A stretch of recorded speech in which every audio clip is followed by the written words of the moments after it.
Olha, só esse lado aqui, a gente podia distribuir, né? Não, tanto faz. Vocês estão bem? Amém. Quantos estão com fome de Jesus aqui? Levanta a mão. Glória a Deus. Eu não caí aqui de paraquedas. Alguém me caboetou e me pegaram aqui de surpresa. Né, Dudinha? Eu estou um pouco fanho porque eu estou com sinusite e vocês vão me perdoar e vão ter que me engolir. Desse jeito, fanho mesmo. Ok? Amém. Vamos orar mais um pouquinho. Feche seus olhos.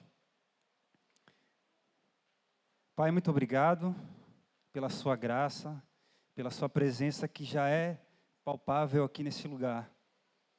Podemos te sentir. Nós honramos a sua presença.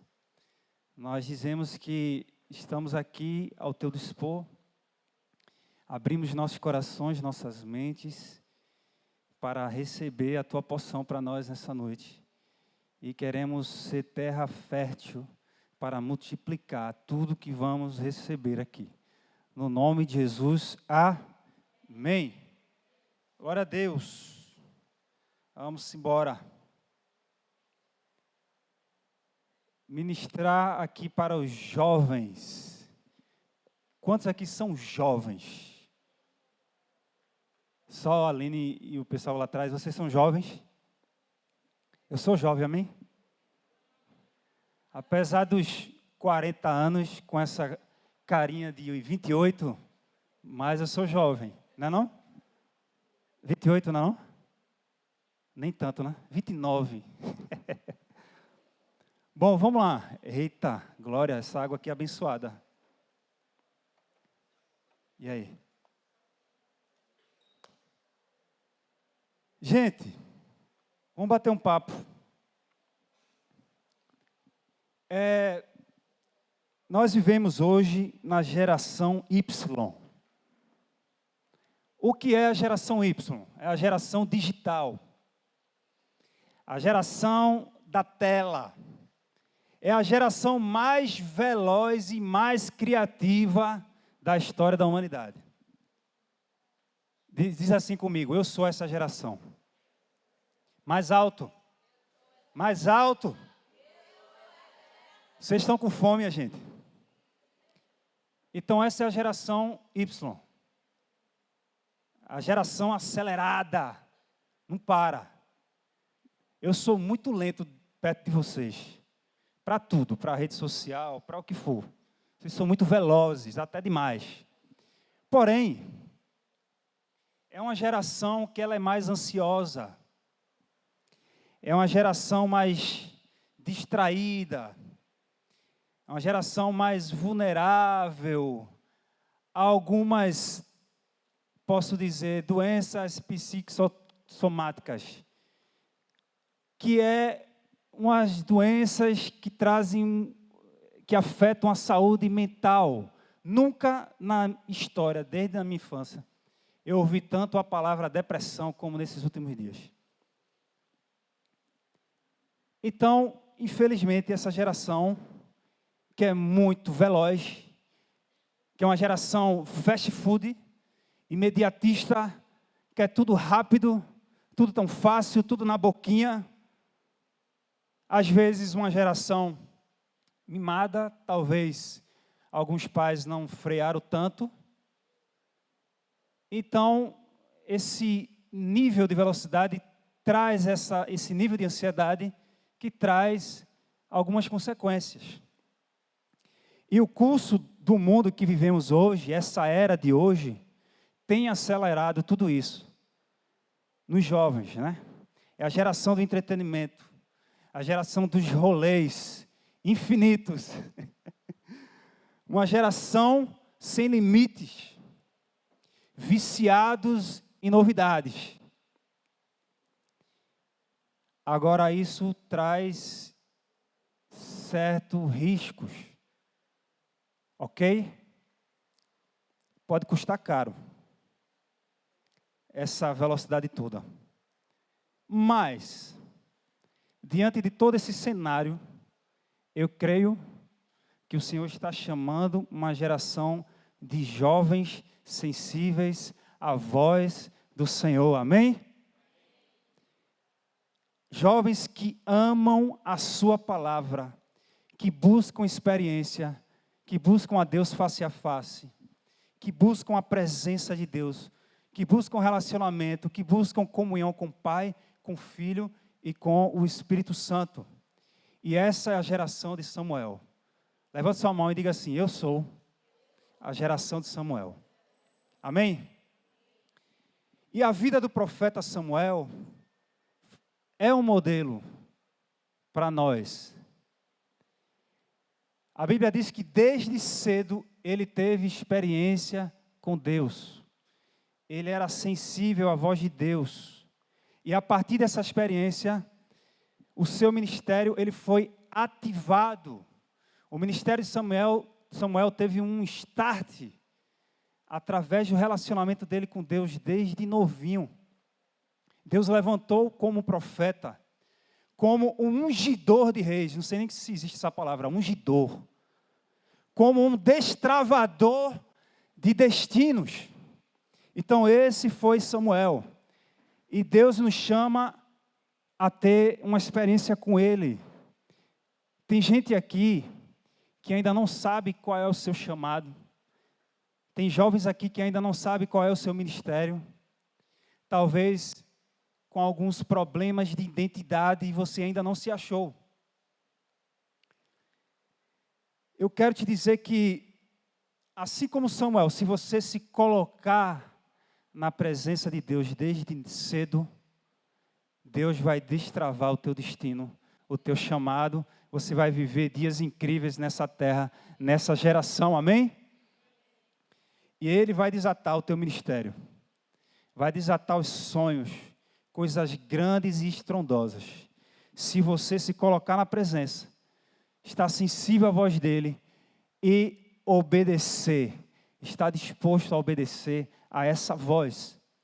E esse texto está lá em 1 Samuel, capítulo 3. Vamos ler, muitos aqui conhecem. 1 Samuel 3, a partir do versículo 1. Que diz assim: o jovem Samuel servia ao Senhor, diga comigo, servia ao Senhor, perante Eli. Naqueles dias a palavra do Senhor era muito rara, as visões não eram frequentes. Certo dia, estando deitado no lugar costumado, o sacerdote Eli, cujos olhos já começavam a escurecer-se, a ponto de não poder ver, e tendo-se deitado também Samuel, no templo do Senhor, em que estava a arca, antes que a lâmpada de Deus se apagasse. Aqui no verso 1 diz que Samuel servia ao Senhor desde cedo, ainda novo. Meus amigos, minhas amigas, eu não sei a sua idade, mas aqui temos mais ou menos uma faixa etária. E mais ou menos a faixa etária que o profeta Samuel aqui nesse texto viveu. Ele servia ao Senhor. Samuel, ele se dedicava ao Senhor. Ele era comprometido com o Senhor.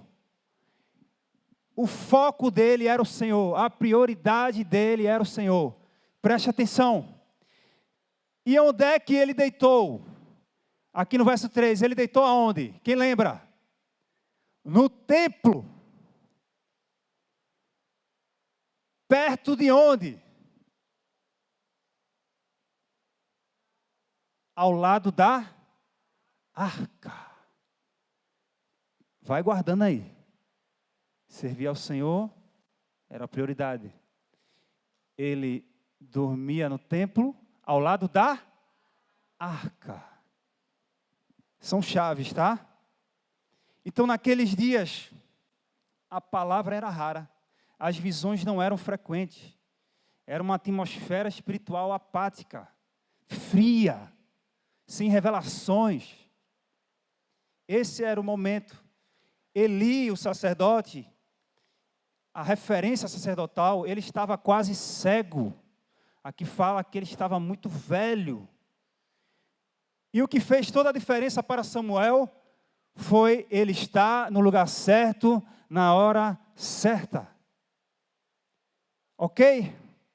Ele se deitou no templo ao lado da arca. O ambiente não é favorável. O tempo está sombrio. Faz tempo que Deus não fala algo aos seus filhos.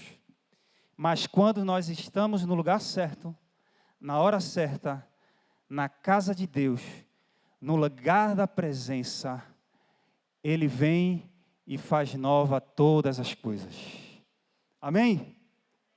Ele vem com um sopro e reativa o tempo da sua visitação sobre a sua casa, sobre os seus filhos.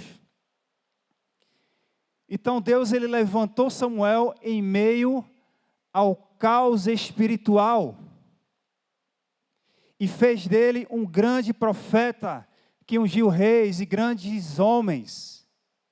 Eu quero te dizer que mesmo que tudo à tua volta não esteja favorável, tudo tentando ofuscar a palavra de Deus, perseguição do mundo contra a tua vida, perseguição dos teus amigos, te chamando de chacota porque você está vindo para a igreja, e até perseguição dos teus familiares, dos teus pais, tentando impedir de você continuar fazendo a obra de Deus. Então, mesmo nessa atmosfera de apatia espiritual, de retaliações, Deus, Ele vai te levantar e vai te usar para ungir, para tocar e ministrar a essa geração perdida, amém? Deus quer te usar, jovem, como uma geração de Samuel. Não é o ambiente, não são as circunstâncias, é o seu comprometimento e dedicação ao Senhor. É você estar no lugar certo, na hora certa, no ambiente certo. Repita comigo, eu preciso estar na presença de Deus, todos os dias. Amém? Sem a presença, tudo isso é impossível. Esteja no lugar certo, neste ambiente. Então, Deus quer levantar uma geração que ama Ele mais do que as suas amizades. Uma geração que ama ao Senhor mais do que as programações, mais do que o futebol, mais do que as redes sociais, mais do que o namoro, mais do que seus próprios sonhos, seus objetivos pessoais. Uma geração de jovens apaixonados pela presença de Deus. É essa geração que Deus quer levantar. Levante a mão e diga, eis-me aqui. Eu sou essa geração. Mais alto, eu sou essa geração. Amém? A gente precisa falar. A gente precisa profetizar. A palavra tem poder, amém? Da mesma forma, Deus também levantou Davi, muito novo, e também confiou a ele muitos desafios e muitas responsabilidades. A Bíblia diz que quando Deus chama Davi, ele estava cuidando das ovelhas do seu pai, lá por detrás das malhadas. E Davi era aquele irmão esquecido. Ele foi esquecido pelos seus irmãos e pelo seu pai. Mas Deus levanta Davi desde cedo, mesmo num ambiente sem notoriedade. Ele estava lá no fim do quintal, cuidando de ovelhas, sem holofotes, sem ninguém vendo. É aí que Deus quer te usar. Amém? Não importa onde você está, o que você está fazendo. Ele quer te usar independente da tua idade. Independente se os outros vão menosprezar o teu ministério, o teu legado, a tua unção. Ele vai te usar. Ele vai te arrancar desses lugares e levar para um novo patamar, para lugares altos, para grandes coisas nesta geração, se você permanecer firme, comprometido e na presença.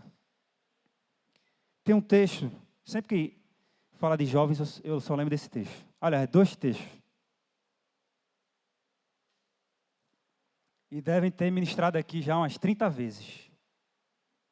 Está na primeira epístola de João, que diz: jovens, sois fortes. Eu vos escolhi porque sois o quê?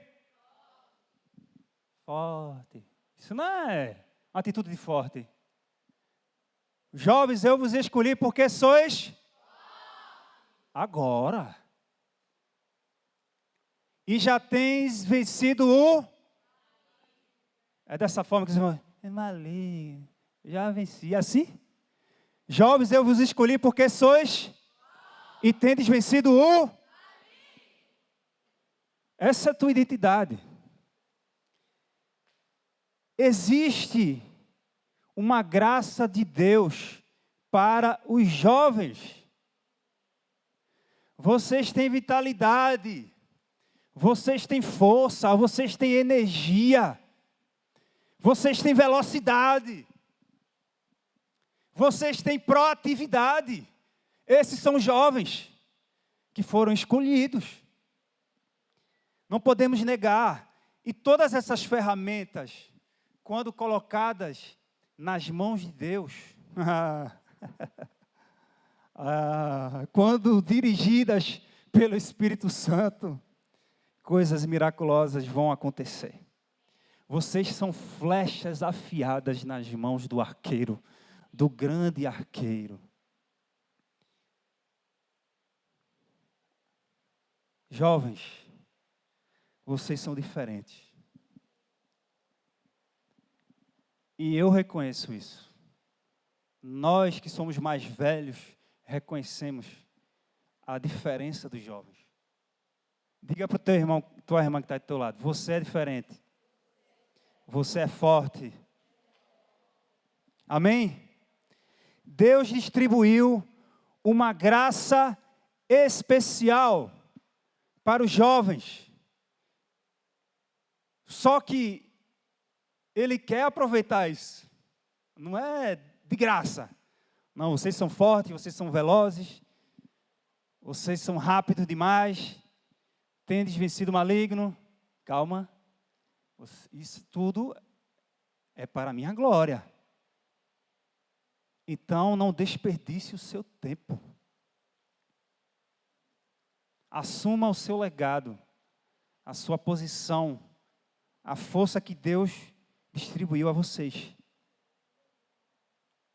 De que forma? Na presença. Salomão também traz algo interessante para os jovens. Eclesiastes 11, verso 9 e 10. Eclesiastes, capítulo 11, versículo 9 e 10.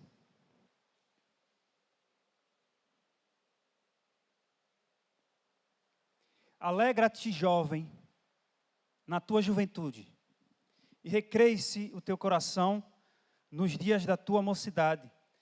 Anda pelos caminhos que satisfazem ao teu coração e agradam aos teus olhos. Sabe, porém, que de todas estas coisas Deus te pedirá contas. Afasta, pois, do teu coração o desgosto e remove da tua carne a dor, porque a juventude e a primavera da vida são vaidade. Aproveitem essa vitalidade que vocês têm agora, com discernimento, com responsabilidade, com equilíbrio. Paulo falou aos Coríntios: tudo me é lícito, mas nem tudo me convém. Todas as coisas me são lícitas, mas não me deixarei dominar por nenhuma delas. 1 Pedro 2,16 também fala: e usando todavia a liberdade por pretexto de malícia, não usando todavia a liberdade por pretexto da malícia, mas vivendo como servos de Deus. O mundo nos chama a uma falsa liberdade, mas nós entendemos que a verdadeira liberdade é servindo ao nosso Deus vivo.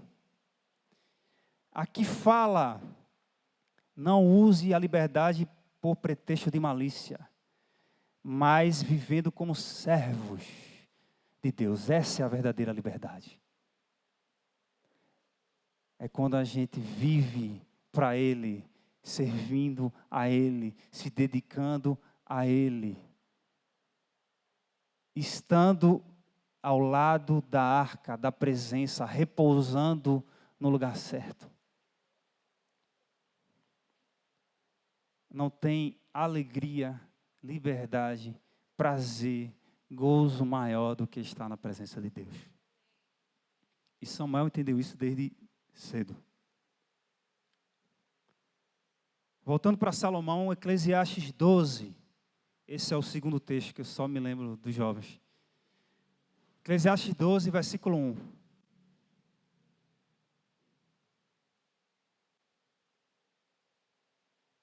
Também já deve ter sido ministrado muito aqui. Lembra-te do teu Criador nos dias da tua juventude, antes que venham os maus dias e cheguem os anos dos quais dirás: não tenho neles prazer. 2.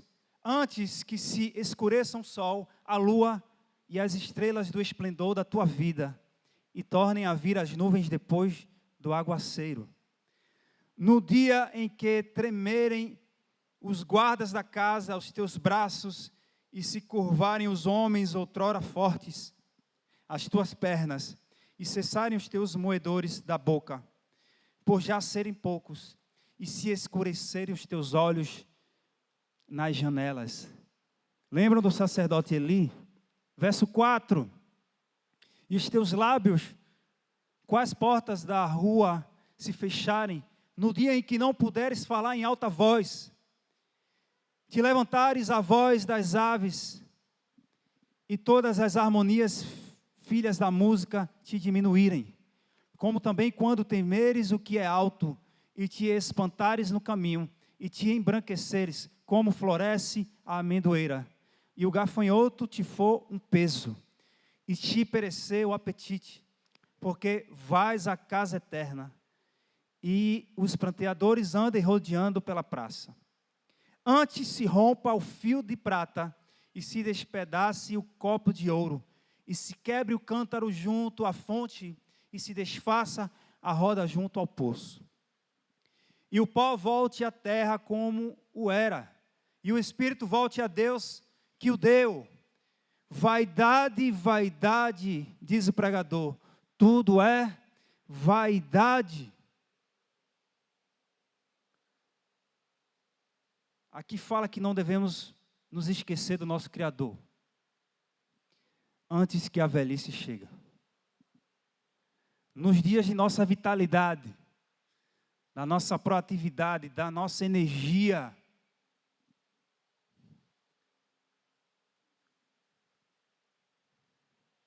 esteja no lugar certo, na hora certa. Corra para o lugar certo. Corra para o prêmio da soberana vocação de Deus em Cristo Jesus na tua vida. Para de perder tempo.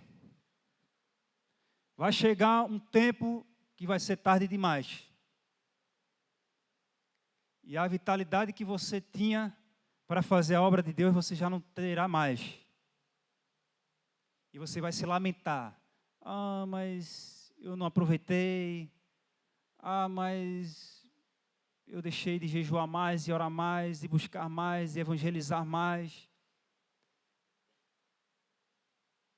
De participar mais das obras evangelísticas da igreja, do ministério, do Geração Eleita. Já não tenho tanto tempo assim, não tenho tanta energia assim, como eu tinha. Lembra do teu Criador na tua juventude antes que venham os maus dias. Ah, Louro, mas não é fácil. Ninguém disse que era fácil. Jeremias, ele falou, bom é para o homem suportar o seu jugo na sua mocidade. Existe um jugo na mocidade. E o profeta Jeremias fala, você deve suportar. Mas, Louro, que jugo é esse? É o jugo de estar inserido no mundo perverso, onde o pecado reina. E eu precisar perseverar na minha santidade, em meio a tanta impureza. Onde você olhar é impureza. O que você ouve lá fora é impureza. O que você vê nas redes é impureza. E você preservar santo. Isso é um jugo. A Bíblia também vai dizer que o mundo inteiro jaz no maligno. O mundo inteiro está sob o poder do maligno, a manipulação do diabo, em todas as ferramentas que você usa. Seja ele rede social, digital, seja ele orgânico, seja ele o que for. Tudo está sob a manipulação do nosso inimigo.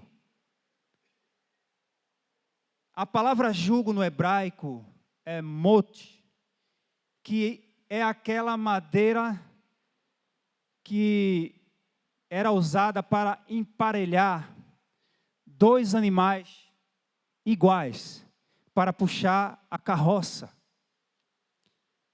Esse é o jugo. E esse jugo é uma espécie de disciplina sobre os animais. É um peso. E quando a gente fala que precisamos suportar o jugo na nossa mocidade, é suportar esse peso mesmo. Porque os dias são maus. Tudo que nos cerca é mal, é ruim. É anti-natureza de Deus. Eu devo suportar esse peso. Amém, com alegria. Esse jugo para nós hoje é que no mundo, para nós sermos aceitos, devemos ser iguais. E é aí que mora o problema. Porque aquele jugo, aquela madeira, ela só comporta dois animais iguais. Senão vai ficar. E esse jugo no mundo hoje, para todo ambiente que você for, para você ser aceito, você deve ser igual, pensar igual, falar a mesma linguagem, ter as mesmas conversinhas, piadinhas.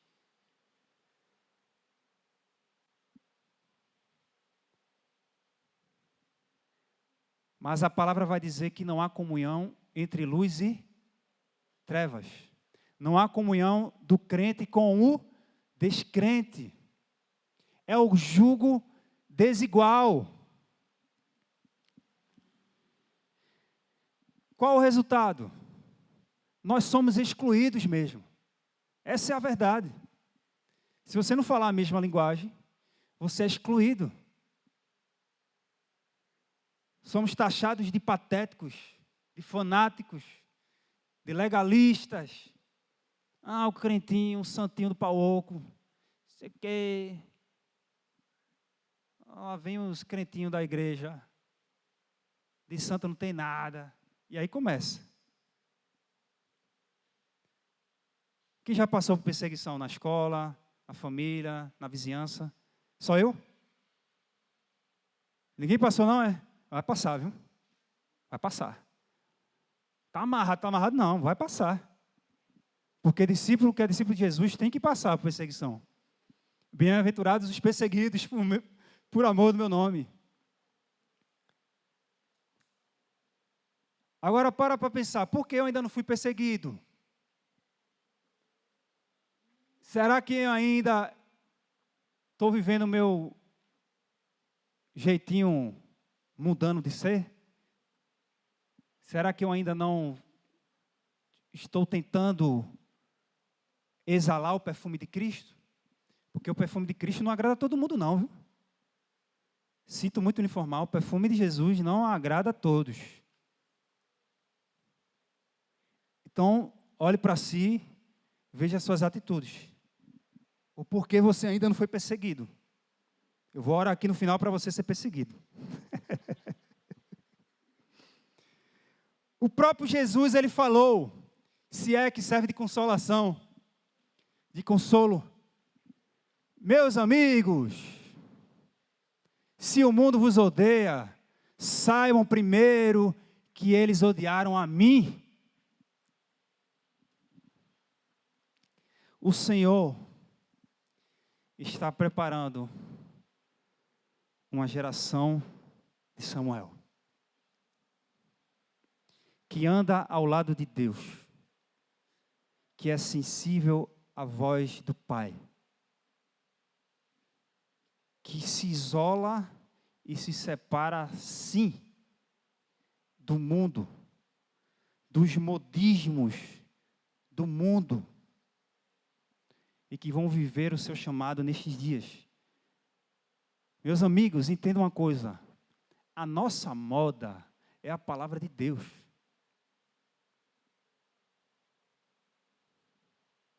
Repita comigo, a minha moda é a palavra de Deus. Os princípios do reino de Deus. Amém?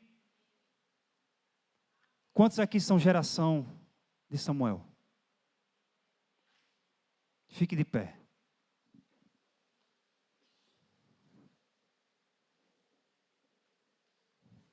Ministério de louvor.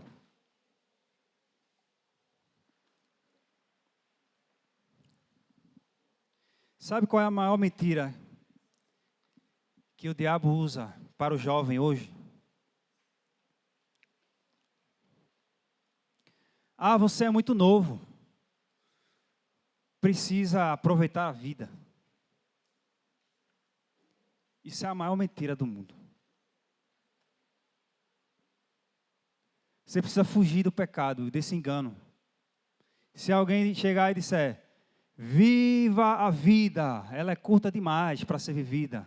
Aí você vai dizer, e o fogo do inferno é eterno, para ser evitado.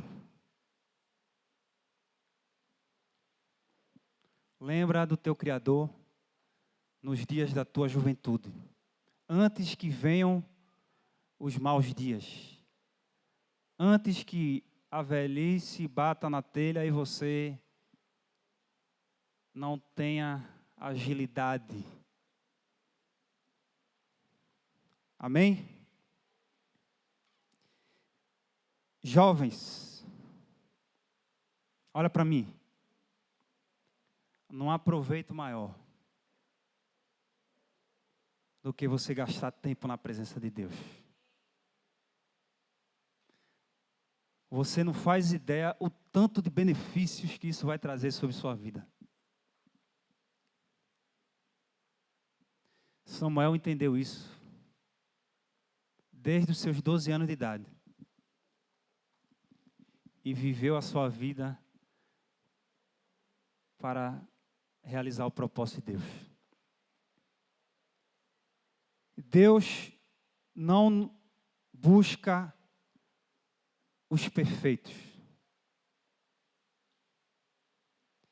Ele busca os disponíveis. Quantos estão disponíveis? Mais uma vez, quantos estão disponíveis? Ele não escolhe os capacitados, ele capacita os escolhidos. Ele não nos chamou para sermos religiosos. Ele nos chamou para sermos filhos obedientes. Quantos conhecem a história do jovem rico? Quem conhece a história do jovem rico? O jovem rico era jovem como eu e você. E ele perguntou: bom mestre, o que é que eu devo fazer para herdar a vida eterna? Aí Jesus dá uma aula, né? Não, bom só existe um, pai, enfim. Aí ele dá uma lista de bons comportamentos, dos mandamentos. Não matarás, não roubarás, não adulterarás, não dirás falso testemunho. Honra a teu pai e tua mãe. E o jovem rico diz: mas, mestre, tudo isso eu já tenho feito. Aí Jesus fala: uma coisa te falta. Vende tudo que tens e dá aos pobres. Minha gente, uma coisa te falta. O nosso bom comportamento não é suficiente. Precisamos nos desapegar das coisas terrenas. Amém?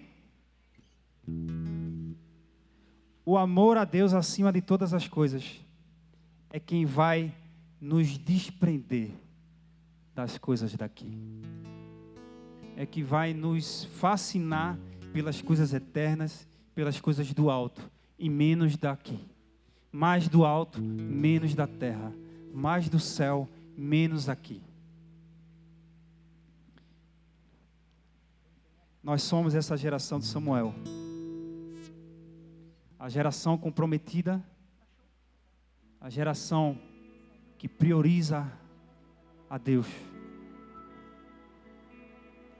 A geração que se coloca no lugar certo. Na presença de Deus todos os dias. E eu digo mais. Deus também nos chama como uma geração de Joel. Da profecia de Joel. Que diz que os jovens profetizarão e terão visões. Amém? Você vai ser usado por Deus para profetizar e para ter visões. E quando eu leio ter visões, eu não penso apenas em visões espirituais. Também. Mas eu penso também em que Deus vai te levar a um nível de entendimento maior. A um nível de maturidade maior. Visões sobrenaturais e naturais. Essa é a geração que Deus quer levantar nesses dias. Quantos estão dispostos? Quantos se comprometem? Diga: Pai, eu estou aqui como geração de Samuel, como a geração de Joel, como a geração de Davi. Amém? Quantos recebem essa palavra? Vem aqui na frente. Vamos orar por você.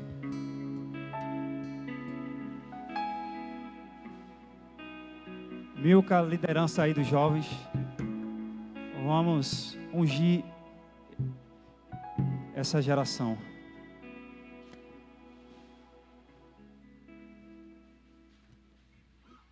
Vocês são agentes do avivamento que Deus vai levantar nessa geração perdida. Levante suas mãos nessa hora. Feche seus olhos.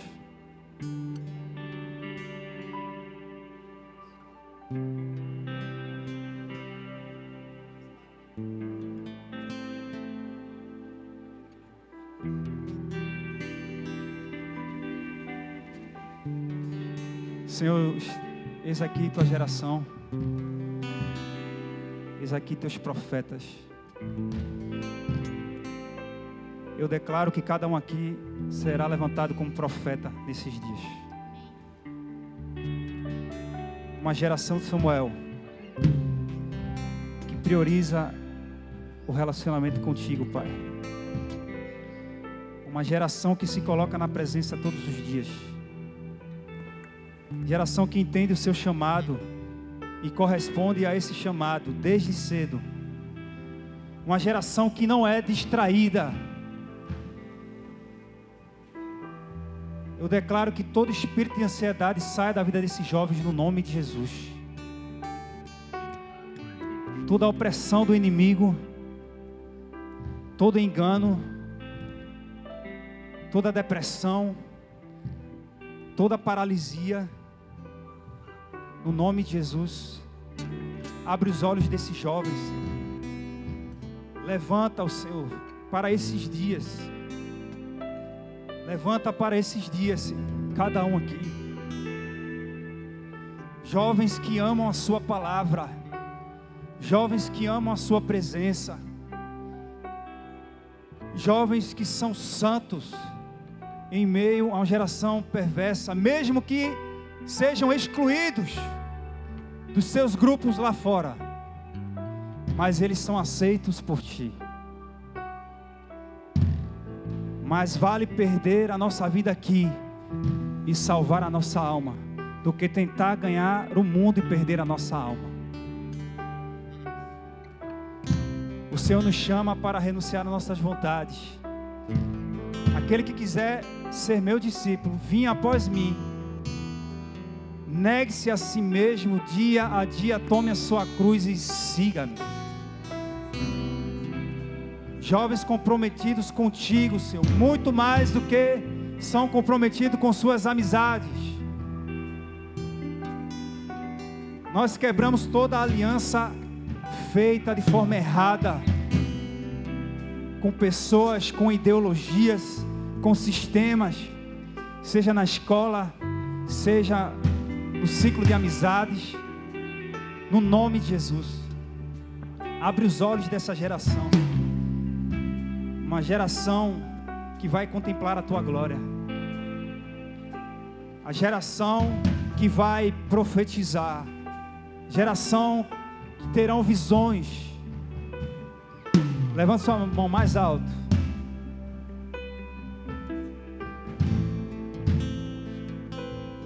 Abra a tua boca, começa a orar. Começa a se dispor diante do Pai nessa hora. Em nome de Jesus.